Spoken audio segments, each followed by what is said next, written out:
முருகனை கும்பிட்டு என்ன பிரயோஜனம்? எதுவும் நடக்கல. முருகன் இருக்காரா இல்லையா என்ற சந்தேகம் வருதா? அப்போ இந்த வீடியோ உங்களுக்கு தான். இந்த வீடியோவை முழுசா பார்த்த பிறகு முருகன் இருக்கிறார் என்று நீங்க நம்புறீங்க அப்படின்னா லைக் அண்ட் ஓம் முருகா என்று கமெண்ட் பண்ணிட்டு எங்க முருகன் ஆராதனை சேனலை சப்ஸ்கிரைப் அண்ட் லைக் பண்ணிக்கோங்க.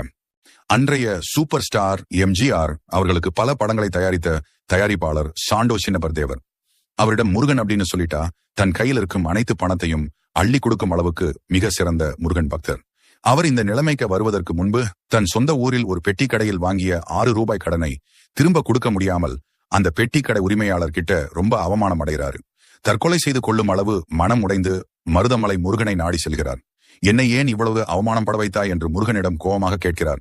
நீ எல்லாம் இருக்கிறாயா? இல்லையா? தெரியவில்லை என்று மனம் உடைத்து திட்டிவிட்டு கீழே இறங்கி செல்கிறார். அப்போது அவரது காலில் ஒரு சிகரெட் பெட்டி தட்டுப்படுகிறது.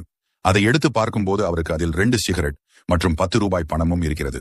இதை பார்த்த பின் சின்னப்ப தேவர் கண்ணீர் மலுக முருகனை போய் பார்த்து அழுகிறார். பின்னர் அந்த 6 ரூபாய் கடனை அடைகிறார். பிற்காலத்தில் அவர் போகும் எல்லா இடத்திலும் முருகனை பற்றி பேசுவார். 6 ரூபாய் கடனை அடைக்க முடியாத என்னை இன்று பல கோடிகளுக்கு திருப்பணி செய்யும் அளவிற்கு மாற்றிவிட்டான் என் அப்பன் முருகன் என்று.